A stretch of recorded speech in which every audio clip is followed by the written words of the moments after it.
Elia est arrivée bien plus tôt que prévu, à seulement 5 mois et demi de grossesse. Elle pesait à peine 500 grammes à sa naissance. Une très grande prématurée, aujourd'hui hors de danger, dont la santé reste fragile et source d'inquiétude pour ses jeunes parents.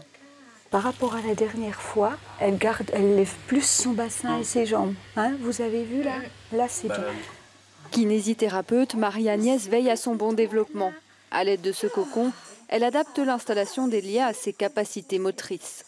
Si elle veut aller plus loin, elle doit avoir un soutien au niveau de son bassin, de ses épaules, de sa tête. Et on voit que là, elle est capable de communiquer, elle est capable d'interagir. Et puis, elle est capable d'avoir une motricité, des changements d'appui qui commencent à être intéressants. Psychologues, psychomotriciens, neuropédiatres, toute une équipe accompagne cette famille. Des spécialistes formés au développement du tout petit qui interviennent dès les premiers jours. On se sent vite dépassé en tant que parent, donc c'est important de pouvoir s'investir sur des petites choses.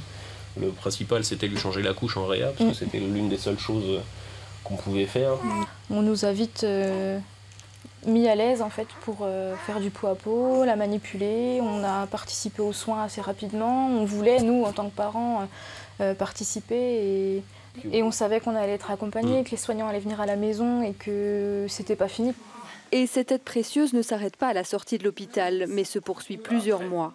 Troubles du langage, de la motricité ou du comportement, ce suivi permet de prévenir les séquelles de la prématurité.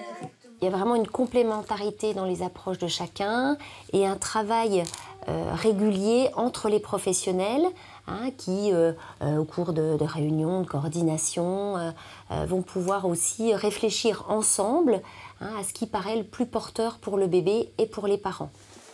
Les centres d'action médico-sociale précoce existent dans chaque département. Dans le Doubs, 170 enfants et leurs parents sont accompagnés.